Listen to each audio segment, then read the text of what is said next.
Okay. Hello, Sarah. Oh, hi. I know my session is supposed to start in 30 minutes, but do Okay. you want me to start now? No issues. We can start now as you have joined without wasting any time. If Oh, it's okay from your end. sure. Okay. Wonderful. Um, okay. Wait, let me just share my screen. Okay. Like I previously thought that is some network issues. I'm not able to see you, but yeah, it's okay. Oh, sorry. Wait. Okay. Cool. Let me tell you the workflow. We can cover the basics like what is Wolfram and how hackers can, uh, you know, can integrate Wolfram in their projects. And later on, after this workshop, I'll ask from the hackers if they have any doubts. Then can we connect in the on the Discord and we can mentor them, clearing their doubts if possible. Okay. Okay. Sounds good. Cool. Thank you.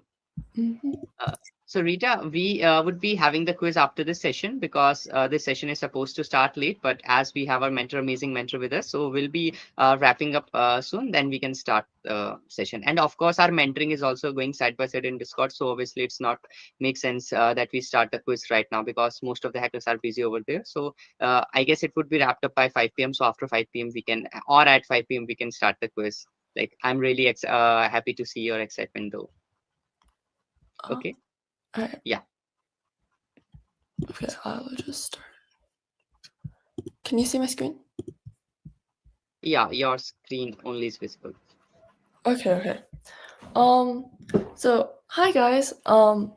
Welcome to Wolfram. So, Wolfram. First, if you actually want to work with Wolfram, you're going to have to download the actual computational program.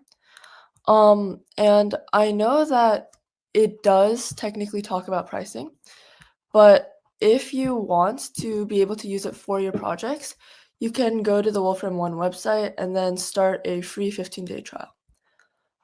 But once you do this, you can get access to a Wolfram notebook. So over here, all right, I'm just going to go through some of the basics in Wolfram, and then we can get on to the more advanced stuff that you can then use in your projects. So let's start. So Wolfram is admittedly a bit unlike most programming language that you've probably seen before. From the very start, we have your basic variables, right? This equal sign in Wolfram is called a set. And this does exactly what you think it does. It just sets the value 9 to the variable x. However, when you want to do things with a little bit more dynamics, for example, if I want to run something like a function in Wolfram, such as random color, which does as the name suggests, you can then use something called a delayed set, which will go back to the function that you set your variable to and rerun this every single time. Right? So if you look over here, you can see it changing every single time. And something important to note about Wolfram is that it is a cell-based language.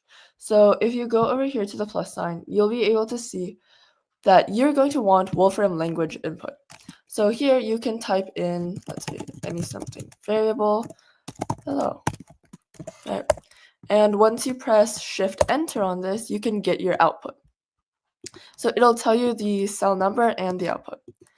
And how Wolfram works with functions is for your built-in functions, you're always going to have, for example, instead of in Python using parentheses, in Wolfram you're always going to use brackets.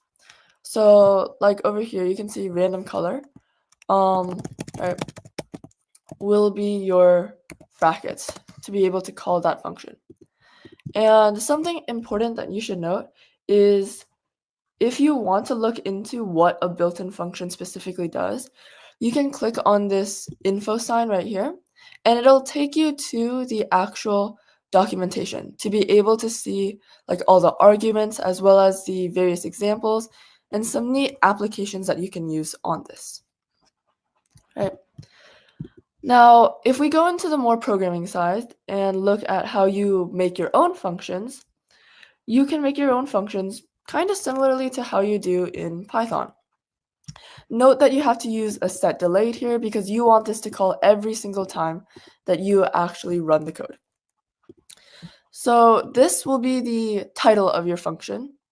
And then whatever you put in the brackets, along with this underscore sign, will be whatever arguments you want to use. And then your set delayed, and then your actual function content. So we can also do things with several arguments. So let's call this just f of a, b, right? Let's say I just want to add the two. Easy function, right? We're going to run this, and then nice. So this is how you'll be able to build your own one-line functions in Wolfram. Now, as I mentioned earlier, there are several built-in functions in Wolfram. And you can look at all of them by going to the Wolfram documentation. So if you can see over here, this is where all the functions for Wolfram are grouped by general topic. So the one that I was looking at would be over here for the images. But there's some pretty neat things that you can do in Wolfram. Like this automatic function, edge detect, for example, will return to you the image of whatever you put in and with all of the edges selected. And this could be really useful for things like, especially in a medical application or maybe like computer vision, where you need to be able to identify like where certain things end and begin. And next, Wolfram is a very list-based language. So again, note the brackets for any function you want to use. And range in Wolfram works exactly how it would in Python. So if you use, for example, range 10, this automatically starts at 1 and goes through 10 by an increment of 1. And if you want to be able to specify from where and when it stops, your format is going to be your start, your end, and then however much your step count. And one thing to note in Wolfram is that Wolfram doesn't really like for and while loops that much. It can get a little messy, as well as taking a lot of computational power to run for and while loops, which is why Wolfram usually prefers to like use things in lists. So this would be equivalent to saying like, just do a simple one, table and right, and then let's see there. So this would be equivalent to a for loop for like n in 1 through 10 and returning n squared. So yeah, you generally will try to avoid for and while loops just because like the amount of time it takes. But if you want to use other methods such as table, what table does is it allows you to put in some kind of expression that you want and then specify, first of all, the variable that you're going to use and the range from which you want that variable to go through. And table will return to you a list like this.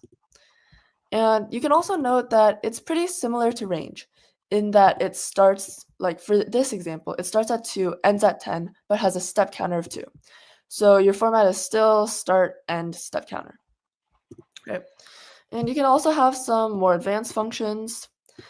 And note that you can also use Wolfram built-in functions. So this can get really useful if like you're trying to do some like graphic design, for example, and you don't want to have to write out every single one. So over here, right, we can use the random color function just to make it go 10 times. Right? And there's also some neat ways on how to display this, like using row or column. You can see you get respectively rows and columns. And there's another way to use these kinds of repetitive things. You can make your own functions. If you, for some reason, like let's say you had a particularly complicated function that you're reusing a lot, you can make your own function and use map to refer to it with that same concept of using range. Right? And For some reason, if you really didn't want to use your variables, you can use these things with hashtags, which essentially provides like a temporary variable just for map to use. So this would represent your n squared plus n here, and this ampersand just signals to Wolfram that it is a temporary variable. So those are just some ways to kind of mimic for and while loops. And one nice thing about Wolfram is that it's very good for visualization. So if you look over here, you're going to want to be able to use graphics a lot, especially like for any like visualization projects. But how graphics works is, and then again, you can look at Git help to look at the full documentation. But so graphics works by using a list. So first what you're going to want to do is specify the color of whatever you want. Let's say I want a green rectangle, right? Oh, yes. Right, so then we have like a green square. And one important thing to note is that if you want to add like multiple shapes, like let's say I want to put in a disk, if you don't specify a change in color, it'll keep the same color. So if I wanted to change this to like blue, I would, if I actually wanted to specify this to blue, I would have to change it right before I call the actual function for whatever shape I want to make. And you can also see that you can also specify like the specific coordinates, right? So here what you're going to want to do is within the arguments for whatever shape you're using, you're going to want to put in the coordinates of whatever you want. And I'll warn you that this kind of visualization area is pretty small, so oftentimes you only need coordinates in like the single digits to be able to see everything. But another important thing, especially with graphics, is the fact that there are options. So if we look back at the documentation, right, you can see that there are 71 options that you can use. And this really lets you customize things however you want them to look, right? So one useful one is background, right? And note that this is after like the actual list of things that you want to like put in your graphics. So after your list, you're going to put in whatever options you have. So let's say I wanted to do like axes, true. All right, now we have axes. And it's also important to note that you can also just put however many options that you want as long as you separate them with commas. And something that I personally think is really neat is the fact that there are 3D graphics in Wolfram that you can actually interact with, right? So let's take a look at some of the other 3Ds that we can use. Let's say I wanted a red sphere.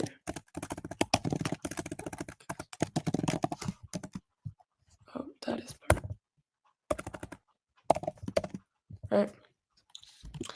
And you can actually interact with this, which you can see, I'll explain later, but this can get really useful. Oh yeah, sphere. Okay. So some other really neat things about Wolfram is that it has natural language processing. So if you open like a new Wolfram input line and you press on your keyboard Control equals, you get this funky little equal sign thing, and you can put in whatever you would like here, just how you would speak it. So like let's say I wanted an image of a penguin. All right, enter. Okay, so this doesn't really look like much at first, but if we actually run this cell, you can see that it actually calls up an image of a penguin from the Wolfram database. So we can see how the Wolfram functions can actually manipulate images.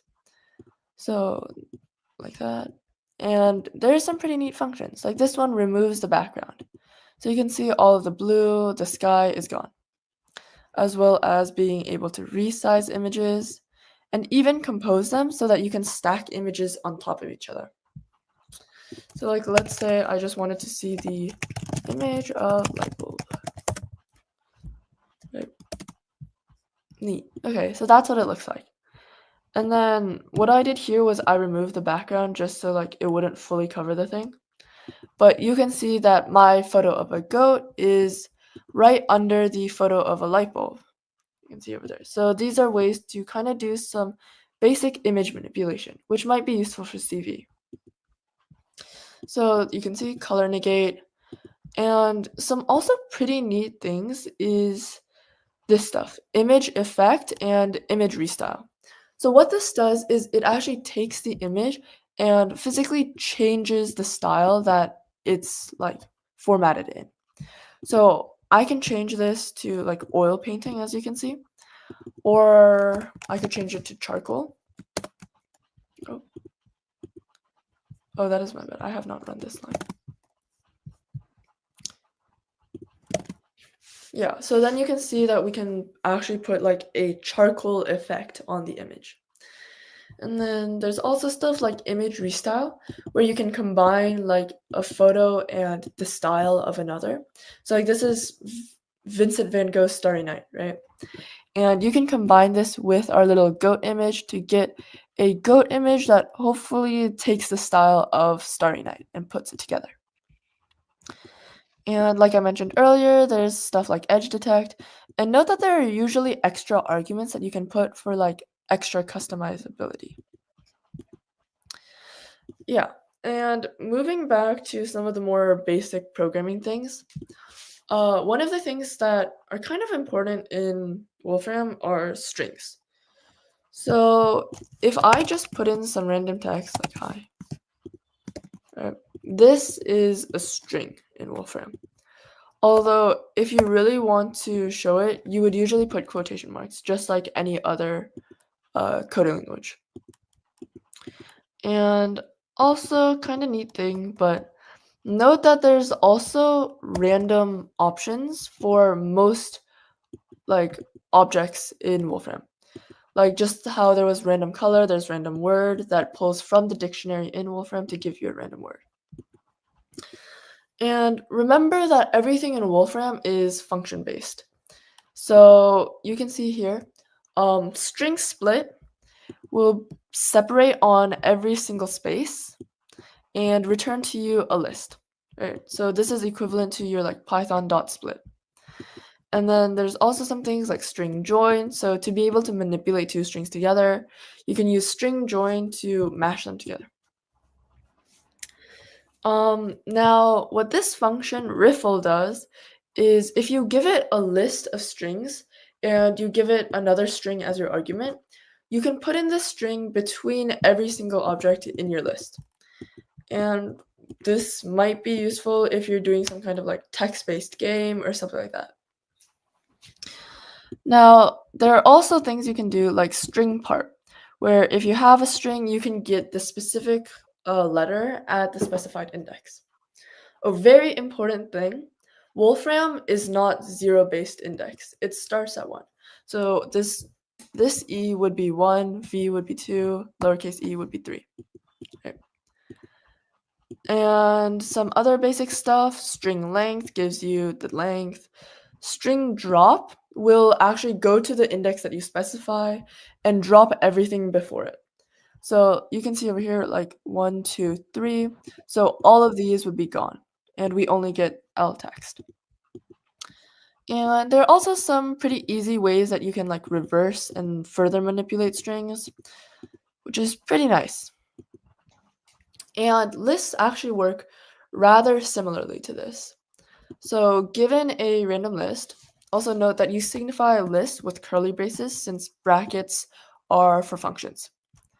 So if I have this list, what I can do is take parts of it, right? So what this looks like is a bracket and then another bracket. So I can get, let's say I wanted a position 4. and 1, 2, 3, 4. This will give me a 2. Okay. And so this is pretty similar to other programming languages in that you can slice, except semicolons will signify slicing. So starting at index 2 and going up to index 5. So 2, 3, 4, 5. Note that it is inclusive on both ends. And just like before with string drop, you can actually take your list and specify the index up to which to drop. So here we only get 2, 3, 5. And then some basic other functions like min, max, sort, reverse sort. Pretty useful when you're taking like big lists of data. And also, you can have, I guess, like 2D lists, right? So here you can see that this would be one row and this would be the second row. So this is just like any old regular array that you might have. And you can specify like which part you want to take by using your brackets and your partitioning. So here I would take the second list within the list and go to position 1 to get the 4.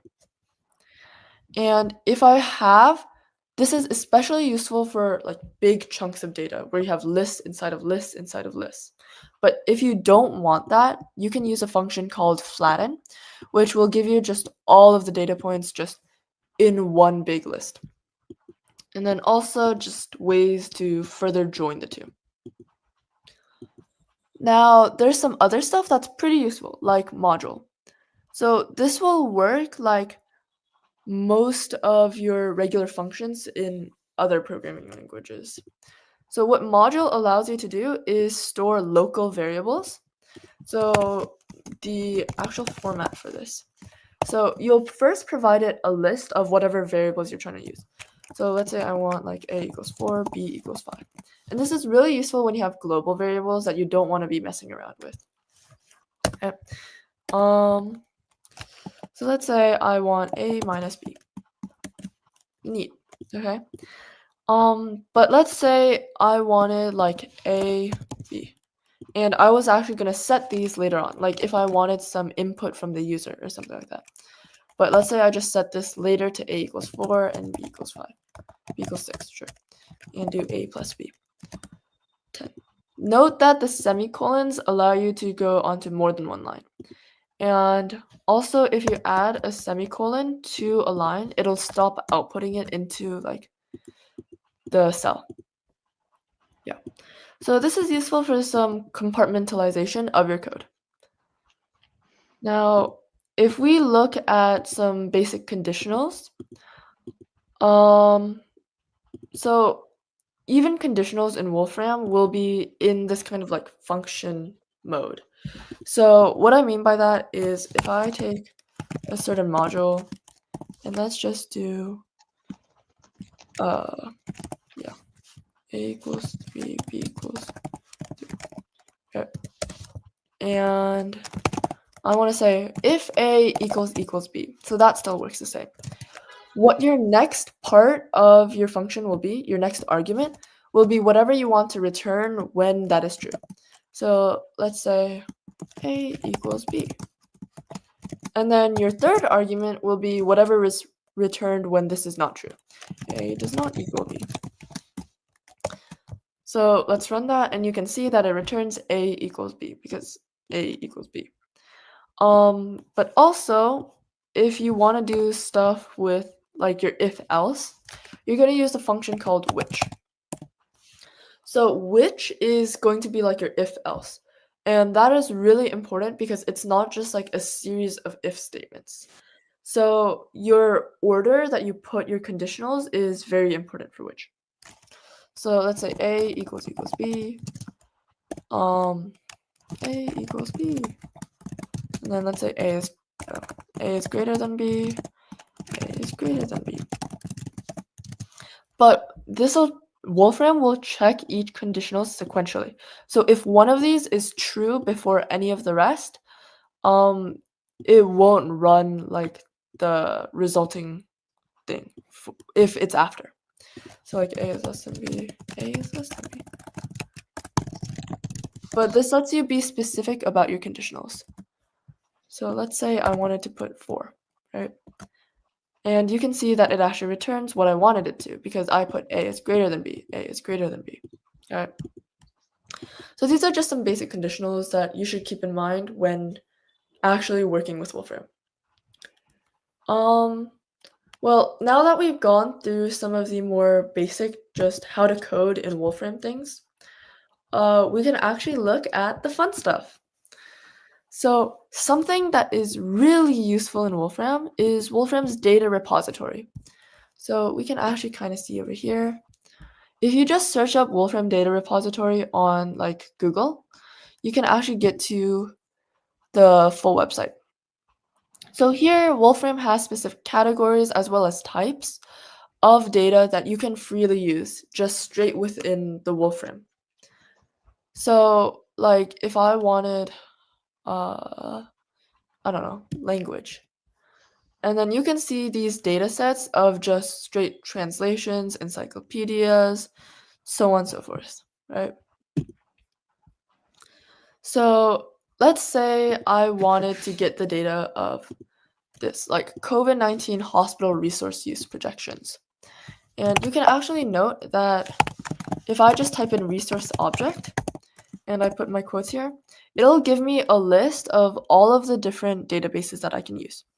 So if I don't exactly know what I want, I can just look through this. Okay. Now, what a resource object does is it gives you like the information based on whatever data set you're providing. So it'll give you the type, the description, like keywords, as well as a link to the documentation. So useful if you want like the metadata of a data set, but not really useful if you want the actual data points. What you do if you want the actual data points is you call resource data instead. So you'll call it based on the name of your data set, and what it'll do for you is give you this huge list of all of the data, right? And you can actually see here that the objects inside the data table aren't just straight numbers. They're actually these objects called time series, which Wolfram uses whenever there's data that's time sensitive or like time dependent. So in order to like navigate this data, we can just use like regular partitioning. So let's say I wanted Wyoming, United States in all beds lower, right? So I would call partition like 1 and all beds lower. And you can see here that I get the time series that I want. And like I said earlier, Wolfram is really good for visualization, especially data visualization. So we can use this function called listLinePlot to directly plot whatever time series we want. And the best thing about Wolfram, in my opinion, is that it's so interactive. So you can see here within your actual line plot that you made, if you navigate through it, you can see how the time changes, as well as how like whatever data point you did changes. So like on Tuesday, 28th April 2020, there were 30.3 beds in the lower area of Wyoming. Right? And similarly, you can use some other basic functions to manipulate the data, like find the mean of all of like the time series that you want. So this actually segues nicely into some data analysis. So I just made some like random data that you have, and like I said earlier, Wolfram lets you visualize it. So these things like list plot, for example, right? This will be your basic dot plot that you can use and just to be able to see the actual points as well as the general trends. And note that, again, if you like go to the documentation, you can see that there are extra options that you can use and arguments. So for list plot, remember that you'll always want to use like a list. So that's why I use table here, because table gives you a list. But for further data analysis, what you can do is make lines of best fit. So if I just use the fit function and give it my data and specify the kind of function that I want, as well as the variable that I'm going to use, it'll output to me the actual equation. So here what it thinks is 1.55561x squared is a pretty good line of best fit for this. And note that because you can specify what you want, it doesn't have to be linear. But let's say you did want linear data or a linear model. What you can do then is actually call the function linear model fit. And what this will do is it'll return to you an actual object called a fitted model. And you can see here the equation that it gives you. And note that you should specify like the equation, the format of the equation, as well as the variable that you're using. And something that I think is even cooler than that is the nonlinear model fit function. So here, like I said, you can specify exactly how you want your equation to be formatted. So I just did a simple quadratic like ax squared plus bx plus c. And I can specify the actual variables that I want, like a, b, c, and x. And it'll return to me an object with the equation in that format. So now let's actually plot all of these lines against our data. So for a fit, because it just gives you a straight equation, no object, you can do show. First, you do the list plot of the data, which is what we have here, and then plot your actual line. So plot, what it does is it takes the equation and then your variable as well as the range that you want the variable to go through. So you can see here, this is the line of best fit that fit gave me, right? Pretty close, pretty good. And we can also look at some of the other models we used. Note that because this is an object, what you're going to want to do is actually have to use brackets to specify the variable, right? Unlike up here. But you can see with the same kind of formatting, we can get the actual line that we plotted. As well as if we do line 3, we can see the other one, right? And then some other neat ways of the data visualization is histogram, right? I'm not sure how useful it would be in this case, but if you have like lots of repeated data, viewing them all in a histogram might be useful to get the overall shape and just perform some basic statistical analysis on it. And something kind of neat is histogram 3D, which I don't know how useful this would be in practice, but kind of cool to look at and to be able to modify and interact with. And then Wolfram also has some other funkier charts, like a box and whisker chart that you can see here, gives you the max, median, so on and so forth. And something that's pretty neat is that Wolfram has its own machine learning. So Wolfram actually has kind of pre-trained models like image identify. And I can take any image that I want, like I just copy and pasted this from the web. And what Wolfram will do is actually give you like the identify what it is based on its own machine supervised learning. Like image identify. We can use the control equals again to do natural language processing. Image of sure. And then we can wait for it to load and see. Oh, it's still running. Oh yeah. But then it'll actually give you what it thinks it does. And something also really neat is the function classify. Right. So if you look here, there's a bunch of different options. So this is all the things that you can kind of classify based on. So like, let's say I want to use sentiment. So cool. Right. And it'll tell you if it's like positive or negative, just based on the text. So another kind of neat thing that I thought was being able to identify the programming language based on like some kind of code you give it. So pretty neat, which gives you Python. And also, Wolfram has a neural net repository. So it has a bunch of pre-trained neural networks, like especially famous ones like the handwriting one that I don't know if you know. But if we do like net model, we can see all of the different things that Wolfram trains on. So like all of this, right? So what I used over here was the MNIST data to be able to identify like what numbers these are. But let's say you wanted to do some of like your own personalized machine learning. What you could do is you could take like a list of different objects. So for this, I just used images. And you could ask Wolfram to find clusters. So this will be like your nearest neighbors, essentially. So Wolfram will cluster it based on what it thinks are similar. So you can look based on the brackets that it thought all of these 5 images were pretty similar, which I'm assuming is because of the grass. And then each of these were kind of solo.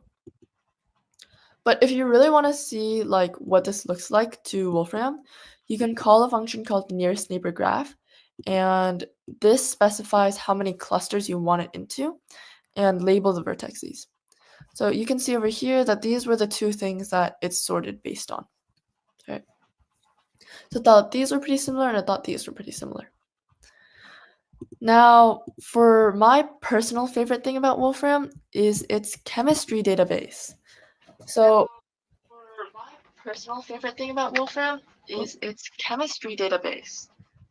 So you can do something called molecule. So if you call the molecule function, and I'm just going to use the natural language processing again, just because it's easier. Let's do sucrose. Yeah, and it'll give you like the formula as well as the atoms, the number of bonds, and this neat thing called smiles, which is essentially a more computer programming way of showing all of the individual molecules and bonds.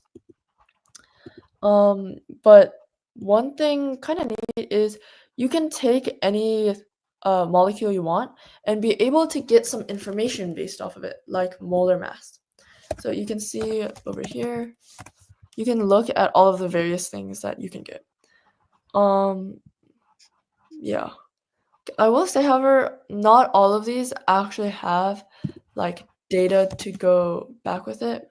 But yeah, so you can see the IUPAC name if you're really interested. And something also kind of good for visualization is something called molecule plot.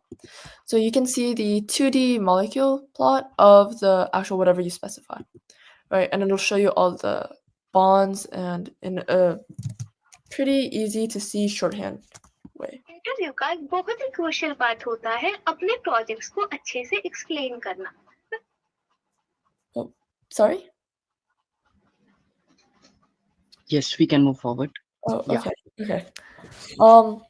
But also in molecule plot, you can specify further options, like include hydrogens. Let's say I don't want hydrogens.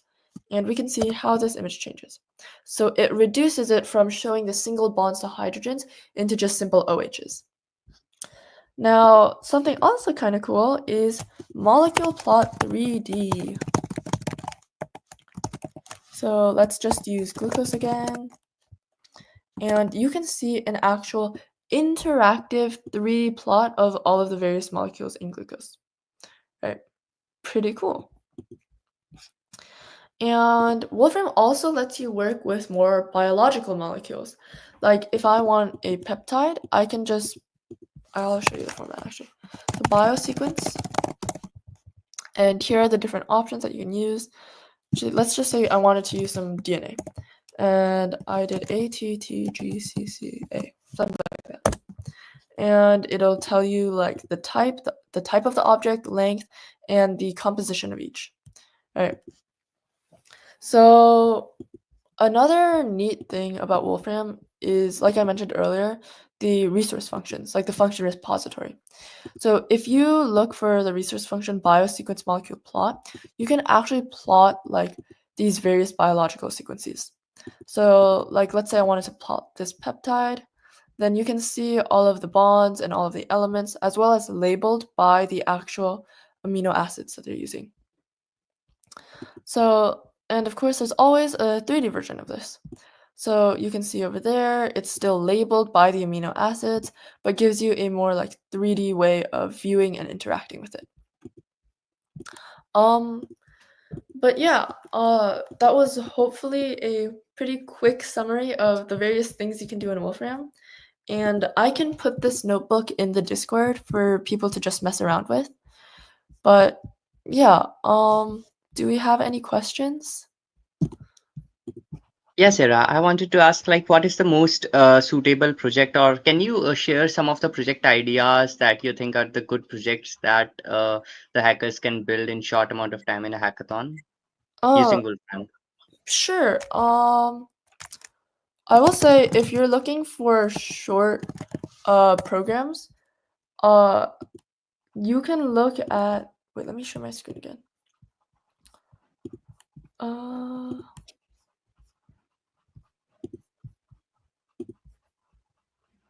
Okay. Like, here we go. So something you can do is look at like the Wolfram Summer Research Program. So all of these were done like pretty quickly, like within 2 weeks. And what you can do is, and some of these might be like more into your field than others, but you can kind of see like there's different forms of modeling as well as like large neural networks and just general analysis. So like this person modeled tumor interactions using differential equations in Wolfram. But there's a lot of simulations as well. Like you can kind of see over here like the visualization of the various biomolecules that I was talking about. But let's see. If I wanted to, where is like for example, something that I did was I made these various like knots to represent DNA. And one thing that's kind of cool is you can also run like animations inside Wolfram. So if you're looking for a simulation project, you can make like physics-based models and simulations and shows the judges how it works as well as how you coded it. Yeah. And I know some people who also work with the machine learning I was talking about earlier. Although this is kind of admittedly simpler than other machine learning algorithms like that you could do outside of Wolfram, but it's a pretty good way to start. And especially for things like geographic data, that's a pretty neat way that you can do to like find the quickest path in like a city or something like that for a project. Yeah. Any other questions? Okay, and we do get a question, like it's an issue that one of the hacker was suffering from. Uh, okay, she was saying she and her team are working on it, but they are facing some errors while uploading data file. So yeah. Sure. Wait. Do we know like who it is? Because I could see their code to see what's. Okay, so maybe they're not here, so I'll ask from them, and maybe if they are available and they're still facing any issues, we can cover them in the mentoring round, which I'll be telling you if any of our hackers need any kind of assistance, then we can assist them in Discord. Is it okay, Sarah? Yeah, that sounds good to me. Okay, wonderful. Nice. Yes. Okay. In the meantime, I guess we have covered everything about Wolfram, what it is, what are the things that we need in the Wolfram, how to upload, and some of the best projects that you have also covered, right? Yes. Okay. Cool. Thank you so much, Sarah, for your time. And anything else that you wanted to say to the hackers or from the Wolfram side? I mean, if you need any help, feel free to ping me in Discord, and I'll put up this notebook within the Discord so you can just mess around with it and see the different things you can do in Wolfram. Yeah. Okay, cool. Thank you so much, Sarah. Thank you so much. Bye-bye.